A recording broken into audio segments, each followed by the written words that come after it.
Greetings,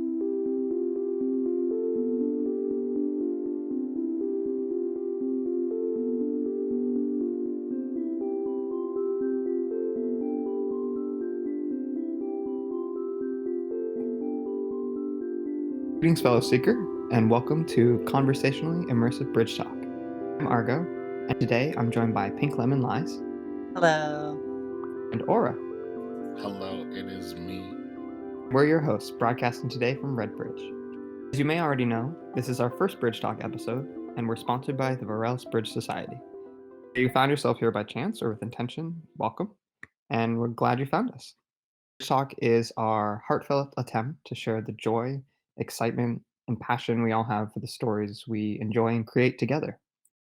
On today's episode, we'll be sharing our own stories of how we each came to find the Varelse Bridge Society. Later, we'll take a look back on some of Crystore's more recent exciting developments.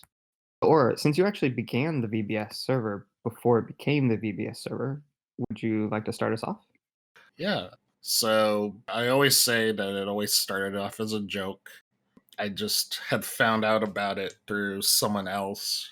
Basically, it all started with Nunology Network, which was an ARG for what we would later find out is dispatches from elsewhere.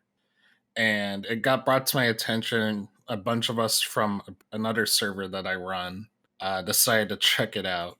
And we didn't really like the direction that some people were going with a server. And so I decided, I have experience running a server. Not a whole lot of experience, but more so than I think other people have. And so I just decided to make a server. I just invited a few people, and then other people found out about it, whether it was through like subreddits or other social media. And yeah, it just sort of blossomed. Inside of Mind really liked the server. He was part of my other server, the Nettlebrook server, which followed the Echo Rose ARG. And yeah, he just included it in the video where he was first talking or first exploring Nunology Network. And it just sort of blew up. We got like I don't know, like 900, 1,000 people over the course of like a day. And yeah, it just grew. And it's been really neat. It took a while to get here. It just been growing and changing, because first it was Nunology Network, and then it was more focused on dispatches from elsewhere.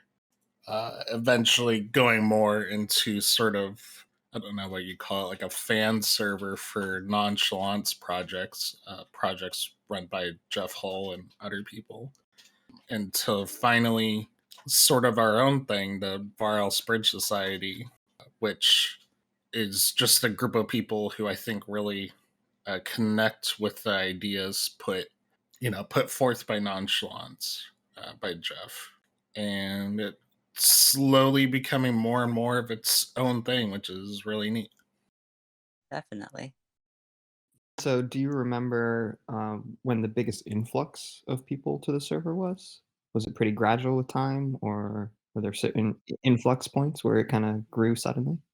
Like I said before, I think the biggest influx was when Inside of Mind posted about basically saying that Nunology Network seems like it's going to be something pretty special just because it's got high production value uh, and everything, and it hit a lot of things uh, right at the get go. So he linked to our server, and so a bunch of people joined that way. And then it, pretty much whenever he's posted a video, a bunch of people have found their way to the server, and usually asking questions of what is this and everything, because we're not really following Nunology Network anymore, but for a lot of people that's their entry point. Yeah, it's very true. Even nowadays, you see a lot of people kind of wander in and say, "Hey, what's going on with the NNN?" Yeah, and it really just shows the longevity of the staying power of Nunology Network, because I think for many people it was their first real introduction to this type of storytelling. a lot of the streams and everything would end up at the front page of twitch.tv, and so there'd be like a few like I think at one point there was like 10,000 people or something, or maybe like 8,000. It was getting up there, that's a pretty, it's not like network television numbers or anything, but still a pretty large number of people watching live, checking all this stuff out. It's one of those things where like it's sort of like mainstream ARG. Like it was the closest mainstream ARG that I could think of. Yeah, I think that makes a lot of sense. I mean, certainly I hadn't really, heard anything, didn't know what an ARG was until like around getting into dispatches from elsewhere. So, Hmm. Yeah, Yeah, same for me.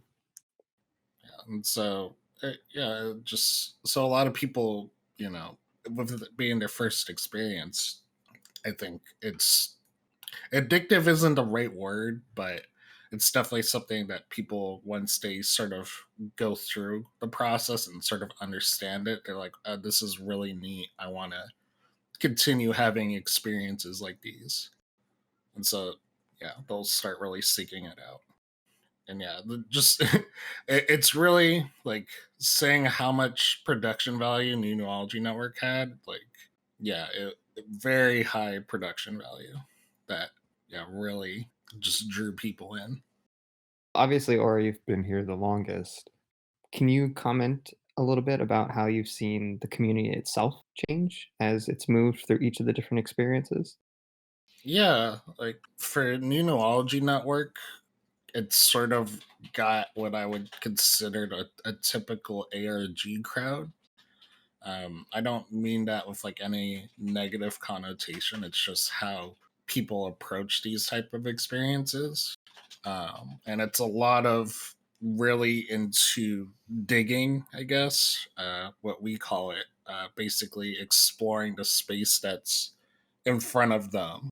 So we had a lot of people that just basically just want to solve puzzles, which I think is fine, but with ARGs and just immersive like media or narrative, there's, sometimes it's more important that the story takes the forefront rather than the puzzles. And so like early on, people I think forgot about that, because everyone wants something like uh, Cicada 3, okay, what was it, 3301 or whatever, where they just want to solve puzzles because people want to. Well, now it's a negative connotation, but people want to seem smart. I think I mentioned briefly about there was another server that I didn't like, which is why this all started. And it was, they they were legitimately hacking websites because they just wanted to like get everything. And that created a lot of issues, where, because to some extent I've been a storyteller with doing things like running like dungeon mastering for Dungeons and Dragons, that I understand looking at it that it's people just want to tell a story. And for a lot of people, they didn't really care about the story. They just like, oh, I can hack this. Like I have the knowledge, like I can apply this and everything. And like it was really neat seeing like all this technical prowess, but it got to the point where people were getting upset that the experience wasn't how they envisioned it.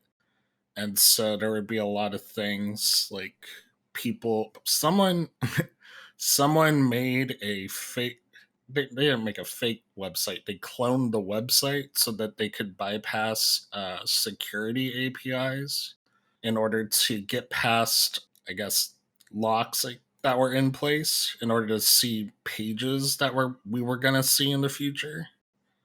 And because that person was upset that they pretty much reached the end of the tunnel, they were able to get people's passwords, and then they were like threatening people. They were saying that New Neurology Network is stupid and all that sort of stuff. So there's a lot of like vitriol, but I think our server was sort of able to circumvent that because I was very much like, the purpose of immersive narratives and stuff isn't to just like hack and be cool. It's to try and experience the story, because for the most part, the creators have an idea of how people how they want people to follow the story, and for people to follow that trail the way they intended, I think would give the best experience. Sometimes it's okay if you accidentally like go off the trail and stuff. But cutting your way through a forest and then demanding everyone follows your path, I don't think is what a lot of people had in mind. So there was a lot of that, but I think we were able to avoid that because we had a bunch of like-minded people who were cared more about the story rather than the puzzles.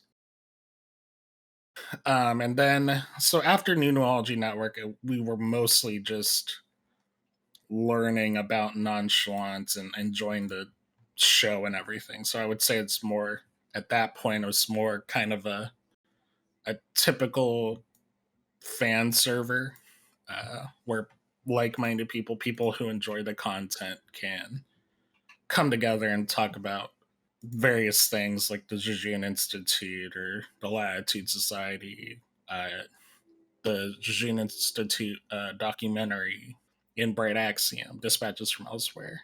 Yeah, so just a lot of discussion about that. And then the phase we're in now, I think, is sort of, it feels like a mix of everything, along with this new sort of creative community that is interested in actually making experiences or understanding more about how experiences are made, which is neat.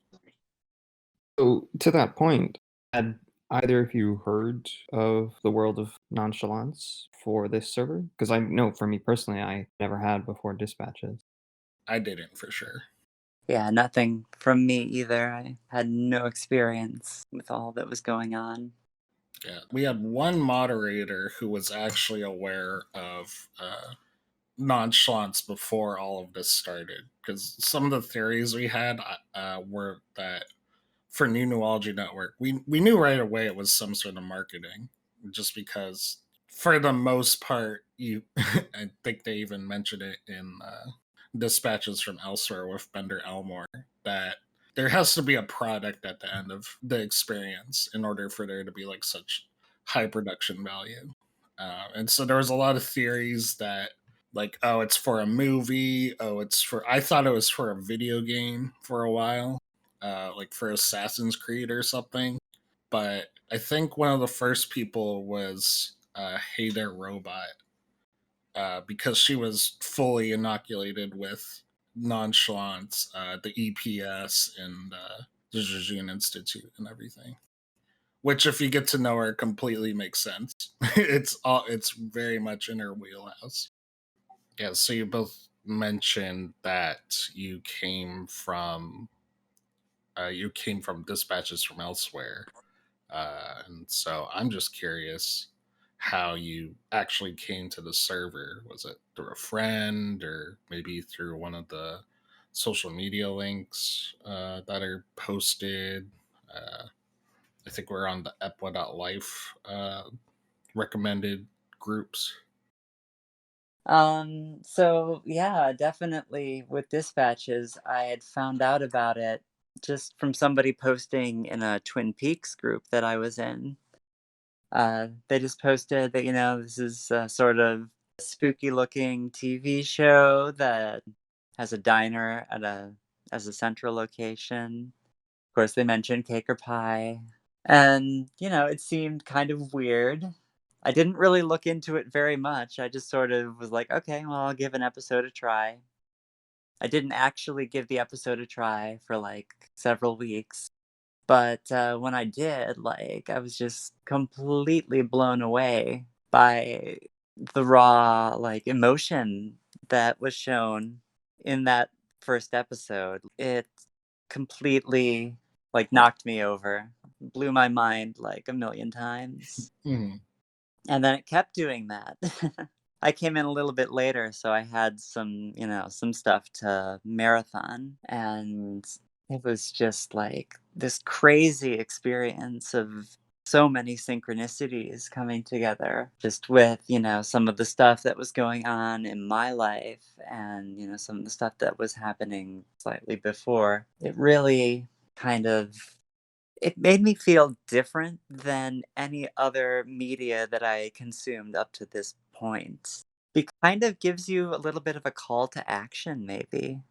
It shows Mhm. you that, things can be beautiful if you just look at them with a new pair of glasses. And it was very, very inspiring. I definitely made some Facebook posts that I would not have normally made because I'm usually very kind of quiet and insular and everything, but it kind of pushed me to get, out of my shell a little bit. And that kind of continued when I found out that the experience was still going on.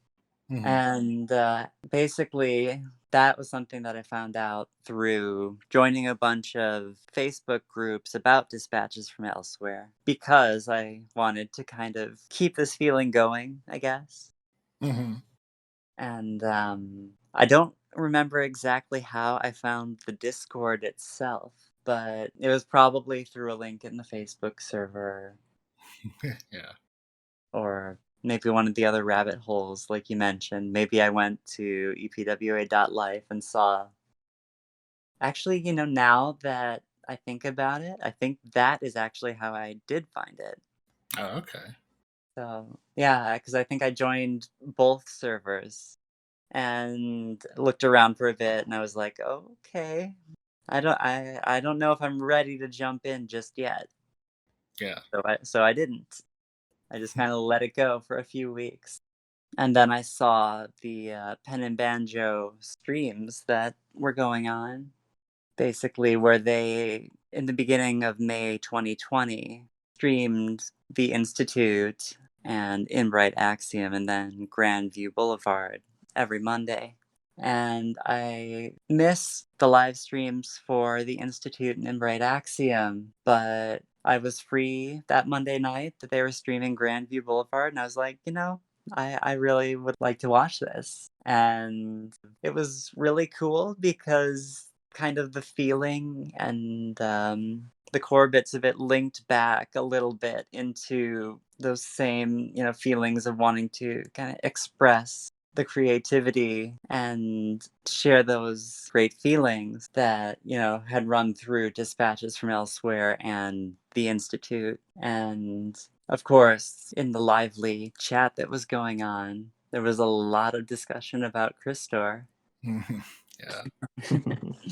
I mean, yeah, when you have a dog, everybody's talking about a dog that is talking, and we're all just like, I'm just completely like, what?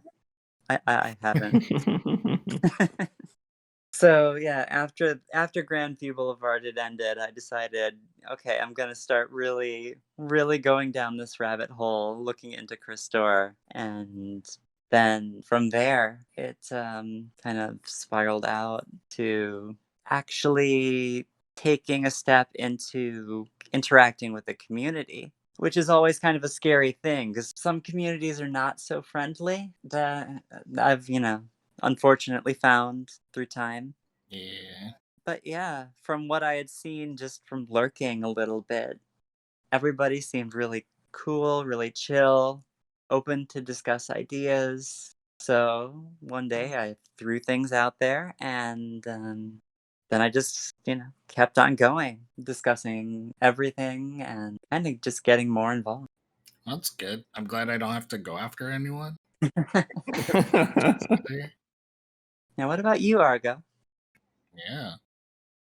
Yeah, I think I have pretty similar experience to Pink. I had actually never heard of Discord. I'd never heard of the works of Nonchalance. I was very not at all familiar with online communities at all. So quite a few firsts in joining the VBS server back when it was just Nonchalance server.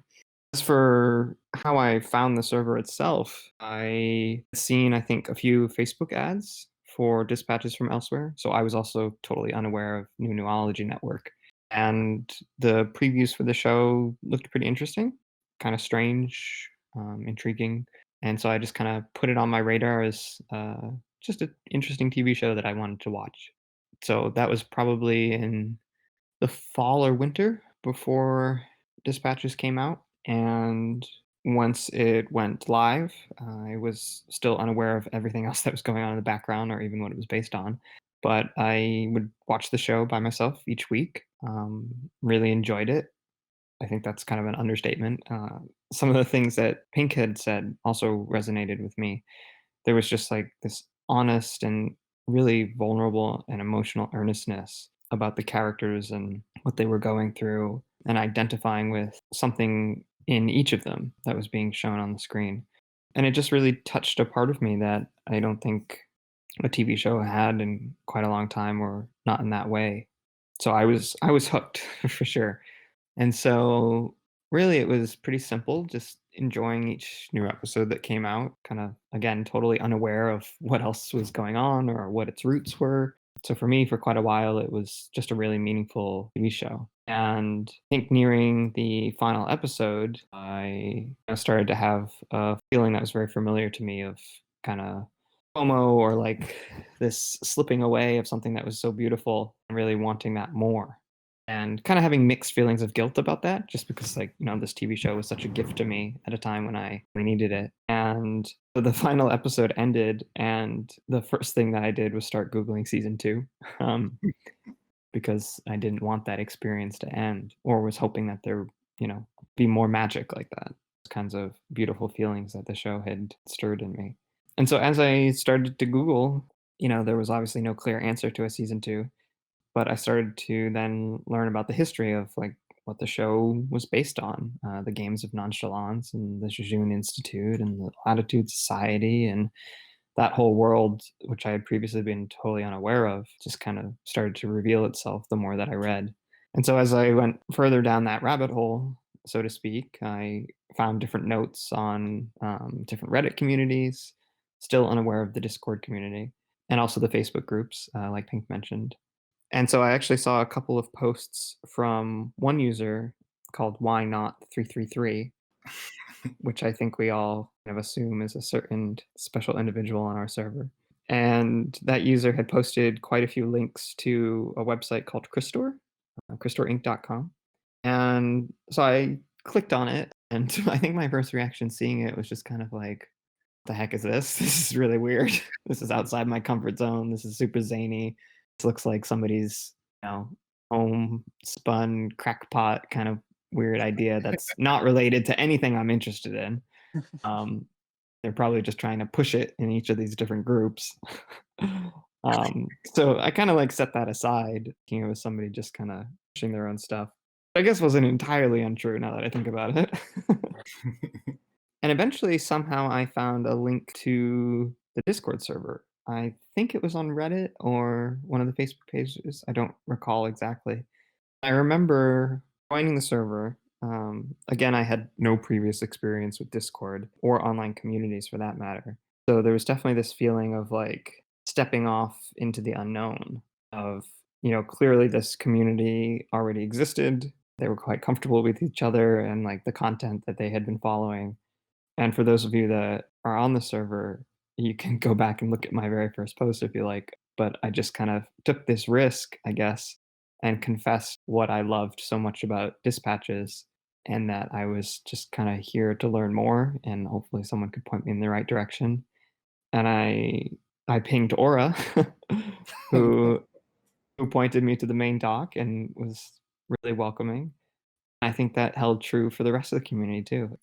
I was really thankful to find that this group was, really happy to help get me oriented in any way that I needed to kind of figure things out. So from there, it was digging deeper and deeper and more comfortable with the community. Just an absolutely incredible ride since then. So thankful to have found everybody here. Yeah. A lot of digging. Yeah, a lot of digging.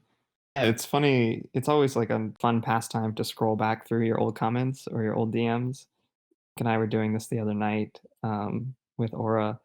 It's just kind of it definitely like triggers that nostalgic feeling for sure. But Yeah. um, also just to like see how little we knew in the beginning. Like I didn't know what GVB stood for. And just asking a question like that on the server, people are super friendly. Explaining it means Grandview Boulevard, and so I never felt like it wasn't okay to ask a question to the server. People were super happy to explain things, even in like private DMs. People were super nice, sharing theories, and yeah. Yeah. Again, it's good to hear. We don't have to we don't have to beat up anyone. Teach them. Yeah, and there was so much going on around the time that both you and I joined Argo. It seemed like there was new content being pushed out almost every day. Yeah, I think when you both joined was essentially when we all found out about Crystore Inc. and everything. And so in the early days of Crystore Inc., things are just coming out so quickly. Just so much to like dig and understand and everything. Definitely. And it was cool not only to just, dig, but it was nice to be able to kind of theorize as to where the story was going. It was really neat to also go into VC and just sort of hang out with people. Hmm. As Argo was saying, we were going into the past, like checking out old messages. Like I remember seeing names and of people who like I remember being part of the server that eventually left for whatever reasons. What do you feel is your reason for, I guess, sticking around? Is this like filling a hole or something? Is this like just really enjoy it incredibly? Yeah. So I can speak to that a little bit. I actually moved to the Bay Area of San Francisco around January of last year, which was a big transition for me. So I had grown up most of my life in the Northeast, on the other side of the country, and so all of my friends and family are there. And so I moved out here in January with none of that support network and had not found a job yet. So when that happened, it was pretty isolating. And then, not to mention, like, the pandemic really getting going in March Yeah. kind of added that additional layer. Finding outlets, I think, which is true probably for most people during the pandemic, became really essential, especially from like a mental health perspective. So finding the TV show and then finding the community and the server here was really great and a support structure in its own to be able to communicate with people who were kind and earnest and welcoming and excited about something that was a shared interest. So it was really much needed at the time that I found it, and super thankful for it because yeah, it definitely helped some of the worst days of last year, for sure. I feel like the reason that I stayed with it is probably kind of an extension of that. I still feel like everything that we experience is still very emotionally honest and really fun. And there's this great community that we've built up that seems to keep finding its way into interesting endeavors. So there's totally a bunch of new content to keep your attention. Hmm. I know for me, I really dove into things because life was getting stressful, like even before the pandemic.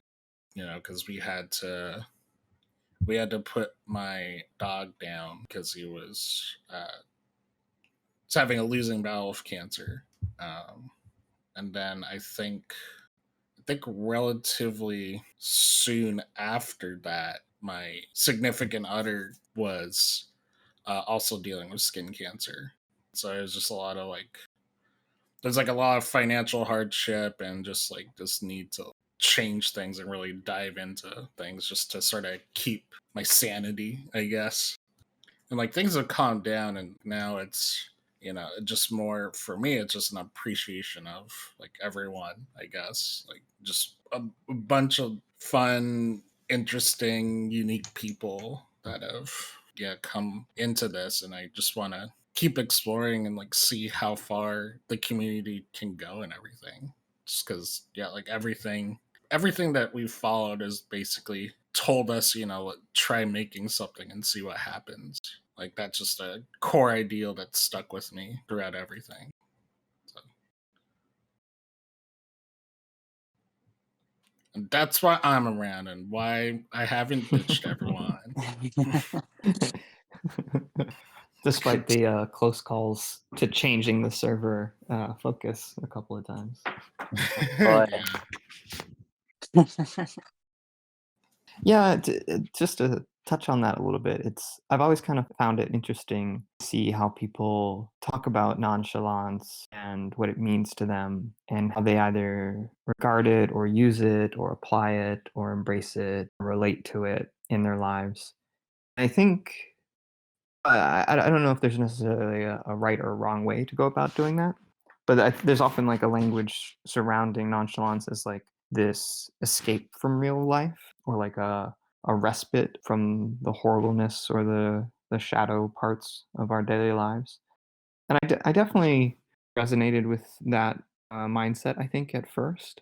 I think the more time that I've spent engaging with what nonchalance and the Crystore story and the associated spin-offs or themes of that whole universe are, I actually found that I've grown past an escapism kind of mentality, and I think it's actually started to be incorporated into different ways about how I see the world around me.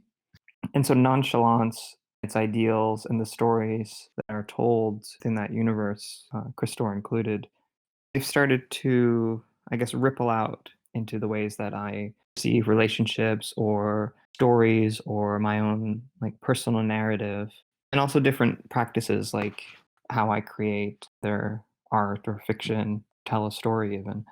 So for me, nonchalance, its associated stories really has become more of, I guess, a kind of like daily practice, or I don't want to say exercise, but like it's definitely shifted my viewpoint of the world. So it's not like simple escapism. It's something now kind of carry with me through different experiences. I guess I would say it's like kind of like a new lens of viewing the world around me rather than a place to run away to. And I really value that because it's definitely a much needed shift in perspective, I think, for me personally. Yeah, I think that's a really, really valid way of looking at it because, yeah, it definitely becomes this kind of mindset. Yeah, it's kind of a mindset sometimes. I'm so glad you mentioned you used the word lens. Yeah, while you were saying all that, I was just thinking, you are the lens. But yeah, I mean, experiencing this nonchalance universe definitely makes you see things a little bit differently if, you're open to it. And it can lead, down some cool and new avenues, people that you haven't wouldn't normally talk to, or ideas that you just would not be exposed to, and kind of seeing how that fits, or whether it fits, or even if it doesn't fit with your worldview, and hoping to kind of get more out of this experience that we're having, I guess. Mm, yeah. Yeah. Yeah, I think you touch on another important point too, which I agree with, which is like the role of this community in forming that lens and also changing how I've experienced Crystore and nonchalance. Because we all, I think, at some point kind of read the same Medium articles and different summaries and watch the same content. And so each of us definitely has like a personal lens with how we view that in the context of our own lives and our own stories. But all of that has significantly been enhanced by the Discord community and the Varelse Bridge Society. Aura mentioned earlier, I think, about sharing theories, and that actually is one of like my favorite pastimes. I think really how like I found my groove with the other people on the server is like, first of all, that openness to just sharing your wild and zany thoughts about what might be going on in a given story, and the freedom that goes along with doing so, that no one's gonna like crap on your idea. And the second part being, the dialogue that comes from sharing those ideas, and just genuine, earnest excitement about people to exchange their different thoughts, passions about this story that we're all kind of in love with in a very real way. I think that that's definitely like an important part of forming the lens of nonchalance is the community aspect of it. Yeah. Right. Like they say, like I think Commander 14 has said, which also paraphrases like William Burroughs, that, whenever two people get together, it forms a kind of gateway to elsewhere or this sort of, transcendent third mind-esque place that, is even greater than, what we could hope to accomplish alone. And that just kind of ripples out, like you said, if, we're getting together, exchanging ideas, getting, these great, bits of creative inspiration that can just kind of continue to ripple out in so many different ways, which I think leads to, some of the stuff that we're doing as the VBS. And there's such like an interesting, I want to call it tension, but I guess like flow between the private personal experience and the communal. And I think sometimes the communal experience can be pegged as culty or groupthink or what have you. But I think when done, lack of a better word, like when done correctly or in a way that's intentional, I think it can really add so much to the experience of any story for that matter, not just Mhm. nonchalance. I think it's really a testament to the community that's formed on this server and the Varelse Bridge Society that I think we, for the most part, I think we tend to do that pretty well. I might be a little bit biased, but um, yeah, very thankful for everyone here and everything that everyone contributes, and especially the new members. It's you know quite a privilege to be able to see in real time like new people that are still joining the server, and they bring such an incredibly new, like wonderful, exciting energy, and it just like again pushes that nostalgia button of like when I first joined the server and we first joined the server for those of us that have been here longer, and just so wonderful to see veterans of the community welcome them in the same way that we were welcomed when we first joined, and just kind of keeping that same vibe and flow going. Good feels, good vibes. Yeah, and it's always hard to pin down why the community is the way it is. It's such a conflux of so many different things, but I think most of it just comes down to like this is the kind of community we want and everything. This is the kind of community we want to be a part of, and we do actions or whatever that promote this sort of welcomeness, which is neat. Totally. Yeah, going from the stories of how we came to the VBS and what that community has kind of meant to us, really, it's always great to hear and reflect on, look back on. Maybe it can help us see where we're going too. And for everybody listening, hopefully, in time, we can hear some of your stories on this podcast Ooh. and kind of keep that ghost train going. But for now, we're going to take a little break. And when we come back, we're going to start discussing current Crystore capers. So stay tuned. And now, a quick word from our sponsors. Hey, Aura, Yeah, Argo? do you ever find yourself in another bridge, lost and with a mighty appetite? Honestly, all the time. Well, what you need, my friend, is a Crystal bar. Trust Crystore, and they're officially branded nutritional substitutes for all your hunger-based needs. The combination of powerful peanuts, creamy nougat, crunchy crystal, and rich milk chocolate brings you a flavor flow sensation that you won't believe is packed into a single candy bar. Please note that Crystal will not be held liable for any temporal distortion, hanger shuffling, or purpling of the skin around the consumption area that may occur for any entities in the Sigma Quadrant. Crystal Bar, who do you want to find you when you're hungry?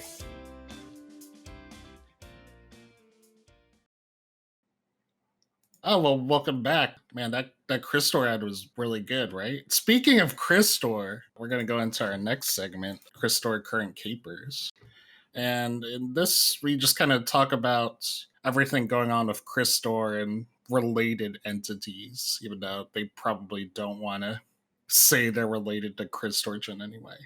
But we're gonna talk about sort of what happened roughly in like the first half of April. So, what is the first event that comes to mind when you think of recent events?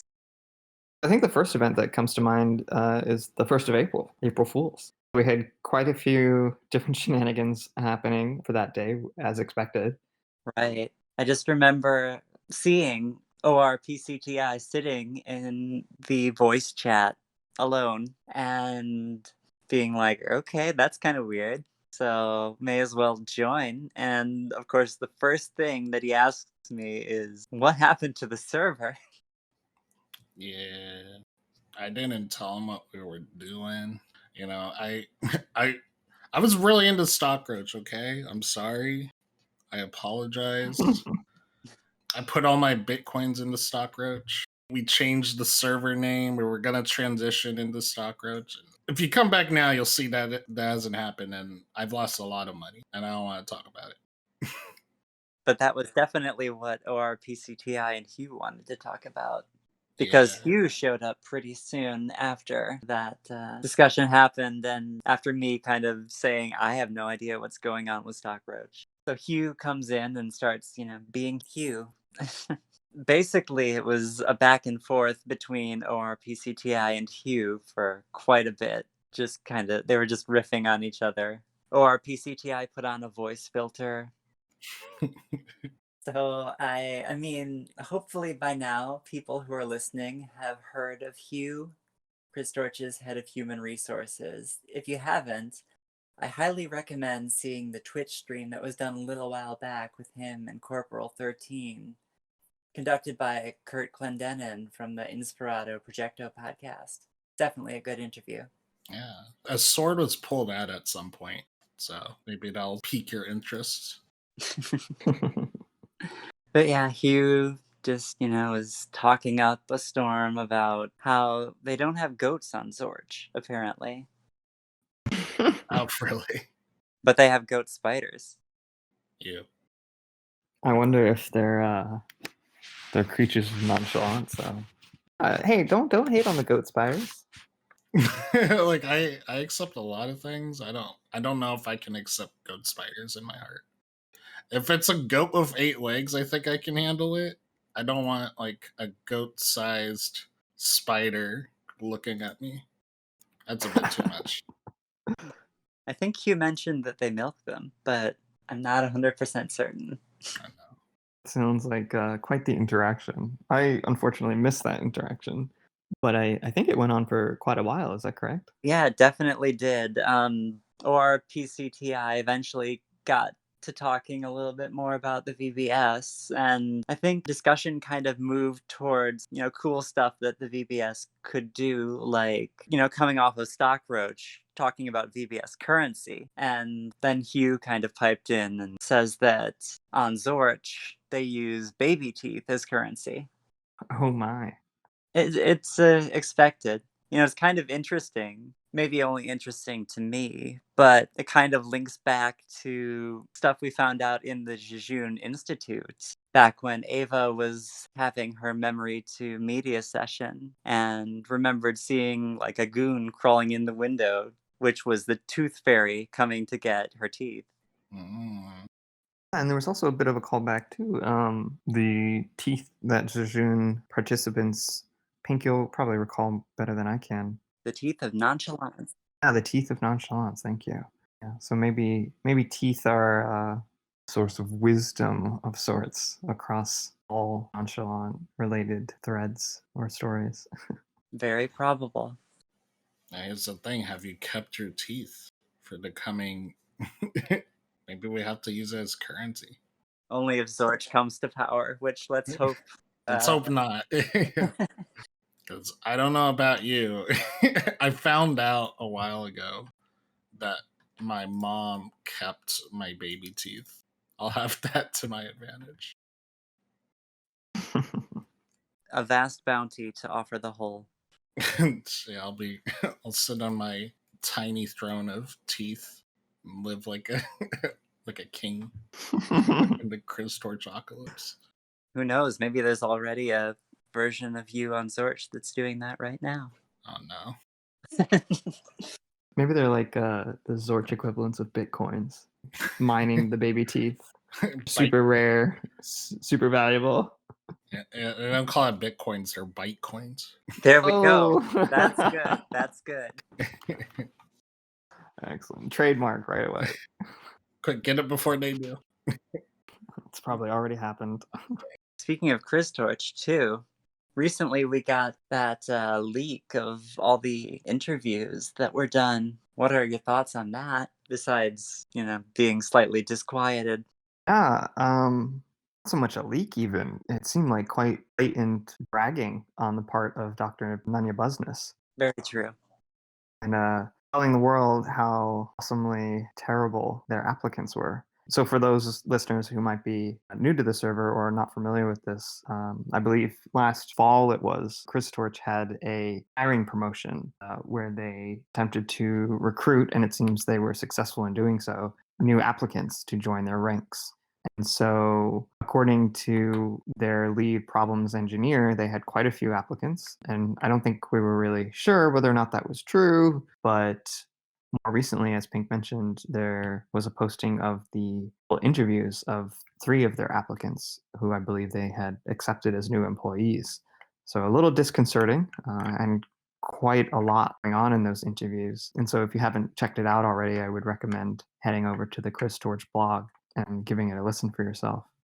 Do either of you have thoughts on the interviews themselves? Any tidbits that stuck out? Soupy's interview is very professional. I learned a lot about Soupy that day. Yeah, very professional. I tend to get Soupy mixed up with Agent S from time to time. Really? But that's just me. I don't know. I've always thought they were kind of distinct, but Yeah, they're like separate people or something. Like, yeah, very mysterious. That's true. could be anyone. True. It definitely seemed not like any interview I've ever had personally. I don't know if I would want to be on the receiving end of those questions from you. Yeah. It was very interesting, the questions. I'm surprised that all of the questions, they would always ask, what do you know about Crystore? What do you know about Dr. Sky Varelse? And what do you know about Embiggen? Those are like the 3 shared questions between the interviews. Which, why Embiggen? I think they were sort of feeling out if there were any spies trying to enter the ranks or something. That's what it felt like when they kept on asking like all these questions. I guess trying to like catch them up on something, catch them off guard. Yeah, it definitely happened a lot in Noel Hayward's interview. Yeah. Which was a very curious interview. Yeah. Which it put into context something else that had happened on the server. Right, with the hacking. Yeah, but hacking, because Courtney did a announcement, which I guess person interviewing had access to their account. I've been told she's done, and like all the moderators have 2-factor authentication now and everything. But yeah, like I guess someone got into her account somehow and used that. And we got to hear that part, the other side of that, because that came out of nowhere. Yeah, that was really a weird New Year's kind of experience. But yeah, hacking, that concerns me, especially, tying that into some recent tweets we've seen from agents, Mm-hmm. where basically they posted that they got hacked. I am a bit concerned for agents, EG-ENT. Their more recent tweets. It seems like there's definitely a consistent theme of lack of sleep and high anxiety on their part, but very little information about what's driving that specifically. I can only assume it's Zorch, but maybe it's just you need to try some melatonin gummies every now and then. Yeah, I think we've gotten a lot of those sort of vibes with agent. um, the paranoia and everything. They must be aware something's going on or something. Something behind the scenes. Very much along the lines of don't trust Crystore. Yeah, don't even follow them. Don't engage with them. I must say that I have not taken the warnings to heart.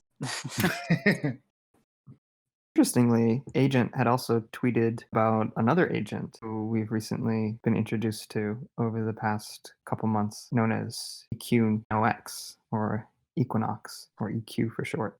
This agent seems to be a little bit more of a mystery, and Agent referenced him recently in a tweet saying that they keep things interesting, which I think is definitely true. Mm-hmm. So for those of you who may not have been following along, Equinox introduced himself to the server through a mini emoji hunt, at the end of which he revealed his personal Snapchat account. So I know the three of us have been following along with it and talk a little bit about that. But basically, he seems to be quite interactive, both on the server and through this Snapchat account, and always replies back to me quite quickly. But has also created a couple of different interactive components through the Snapchat account. So there are these different shared collaborative stories where himself and other users post either pieces of art. And then there's also a weekly, it seems, Snapchat story where he'll ask a different question, such as, who are you? Or where are you? Or when are you? Or most recently, whose are you? Others to try and contemplate, I think, those questions and post something that represents each of those, or at least that's my interpretation of it. Yeah, it's been really fun trying to think on those questions.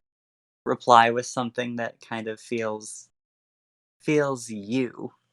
Mhm. I'm definitely still thinking on the last one to figure out what exactly to reply. And sometimes it's nice to just do it off the cuff without too much thinking. Sometimes it doesn't come to you right away. So, and yeah, that has not come to me right away. I think that's right, though. There seems to be a theme of a reflection prompted by Equinox, rather than a focus on bull hunting per se. Yeah, it's definitely been really cool to, like, I think we've discussed in prior discussions. It's kind of an exercise of your creative muscle, which is really cool. I definitely need that. It's definitely like I haven't sent anything. Yeah, like I haven't really. I've just been watching it and like thinking thinking about the questions for myself, but I need to send something over to him at some point. But just definitely gets those muscles going, and it feels really free form, which is neat. It doesn't feel like there's no feeling of like right or wrong. I mean, I've never really had that feeling like in any of the experiences, but even more so now. Like it feels like he wants to get to know us or something. Definitely. Yeah, it's not like in these interactions. It's not like we're solving a puzzle or anything. It's just sort of creative exchange. Hmm. And yeah, we haven't talked about yet most the thing that I think we talk about most from Equinox, the piece of art that they've been adding to every day, Yeah. which is it's a really neat. It just started as kind of a pencil sketch that has kind of blossomed over time into this kind of spiraling rainbow-esque kind of vortexy thing, kind of reminiscent of the CIBT that we found out is made up of Morse code. Yeah. And a way for him to communicate because he doesn't want to. He doesn't want to use, or is incapable of using, just written form. Yeah, it's definitely been an interesting mini journey following the evolution of that art piece. I don't think any of us realized at first that there was an encoded message. So it started off as like this little almost asterisk kind of symbol, and then grew in that outward spiral, like Pink was saying, with each new day. And he hasn't missed a day ever until actually, I think it was yesterday. Right. Yeah.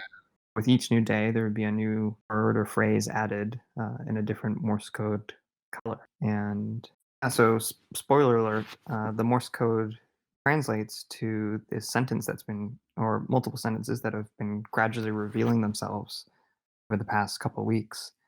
And it reads, "The light that never blinds, the flame that never burns, a divine spark lives in you." And since the completion of that last sentence, he hasn't posted as of yesterday.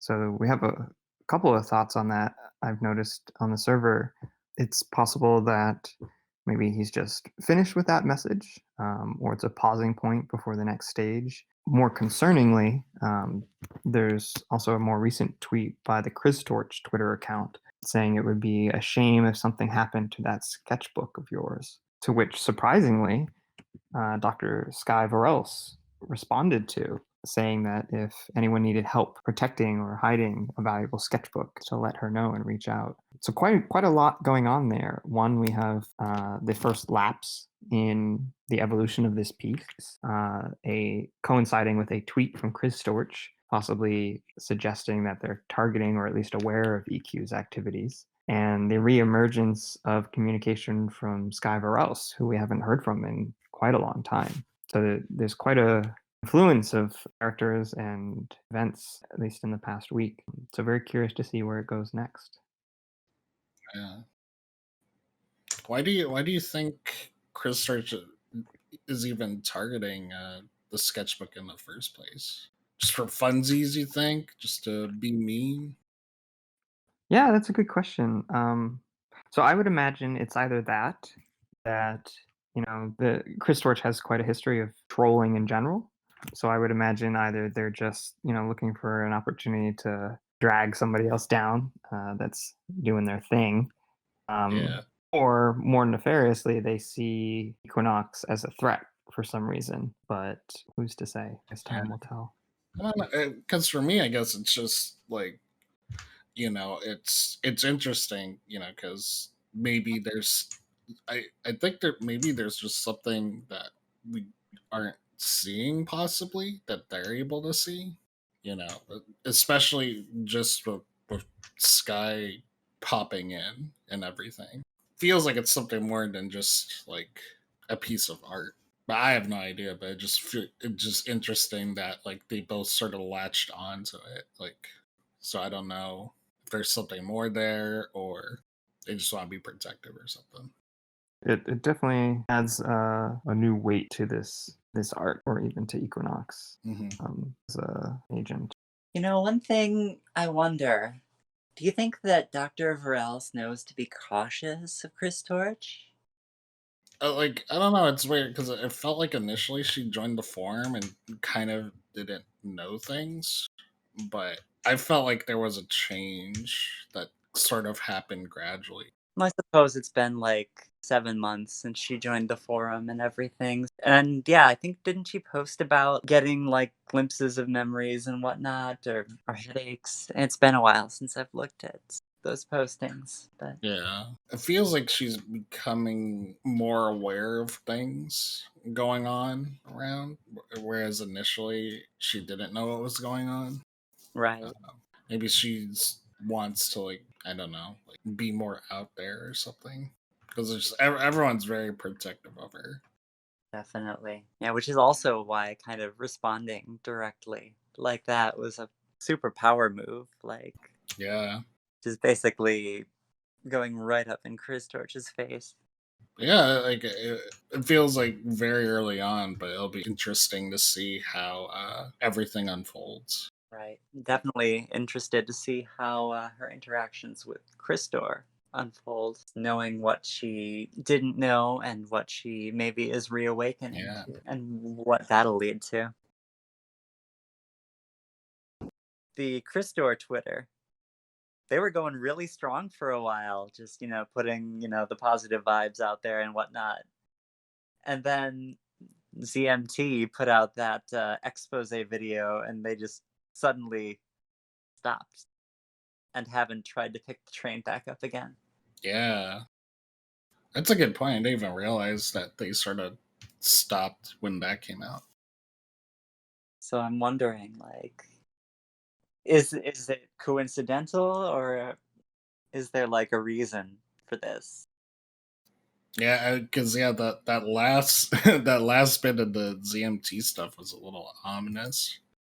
Yeah, that's very true. Wiley was having a hard time getting words in, like, edgewise. One of the questions was if he knew any upcoming products coming out, but he didn't have the chance to answer. It seems like I don't know, like product stuff has slowed down. Maybe they're running out of ideas or something. Oh, I doubt that. Maybe.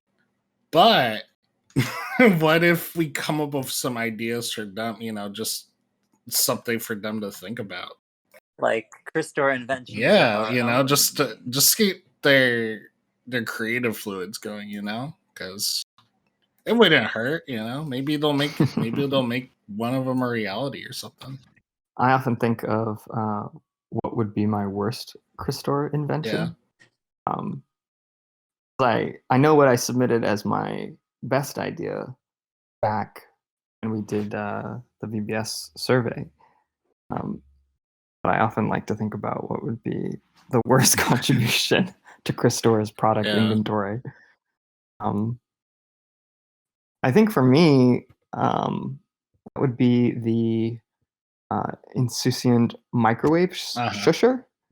I don't know if it's Crystore specific, but I often find myself microwaving something, and when it finishes, the beeping continues despite me being too lazy to go get up and get it. So I would love a device that could shush the beeping from across the room. Yeah. Yeah, it's pretty bad.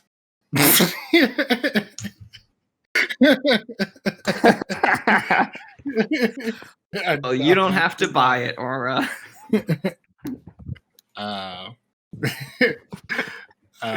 Let's. I don't know. Is it as bad as some of the Crystore products? True. Okay, yeah. My idea is I'm calling it the circular inner bridge telephone. It's kind of the opposite of what my good idea was for Crystore when I submitted the application, where it's a telephone, you call it, and basically it will go through all of the bridges, like yellow, green, blue, and will circle back to you. So when you answer it, it's just you talking to yourself. But it just goes through the bridges for no reason. Perfect.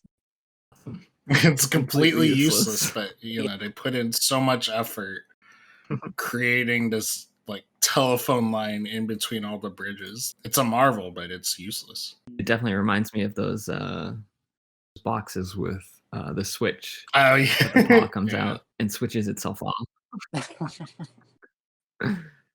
Maybe not so useless. Maybe it's still generating flow in some way in its zany uniqueness. Maybe if they get multiple of them together, you get weird feedback and everything. They use it for like music or something. Ooh. Well, now it's not. Now it's not horrible. Dang, I gotta think of something else. I have no idea. I have not put enough thought into this for my invention. Remember what your invention was for the VBS survey? Yeah, I kind of remember it. I feel like it was honestly more Zorchi than Crystore. It was some sort of tear distillation machine to extract flow from people or something. Wow. That is intense. Oh. Baby teeth and tears. Brought to you by Crystore. Are you saying that I should go work for Crystore? I am making no such assertion. Crystore is a beautiful thing. Loyalty to Crystore is a beautiful thing. Just loyalty to Crystore is a beautiful thing. Loyalty to Crystore is a beautiful thing. Loyalty to Crystore is a beautiful thing. Oh my. Well, thank you all for listening to this transmission from the CIBT, or the Conversationally Immersive Bridge Talk. I hope you enjoyed the episode. If you like what we're doing, be sure to subscribe on your favorite podcasting platform. Until next time, this is Argo. This is Pink Lemon Lies. And this is Orra, signing off from the Red Bridge. In Radiant Dictum. And remember to grab the ankles of fate, one ankle at a time.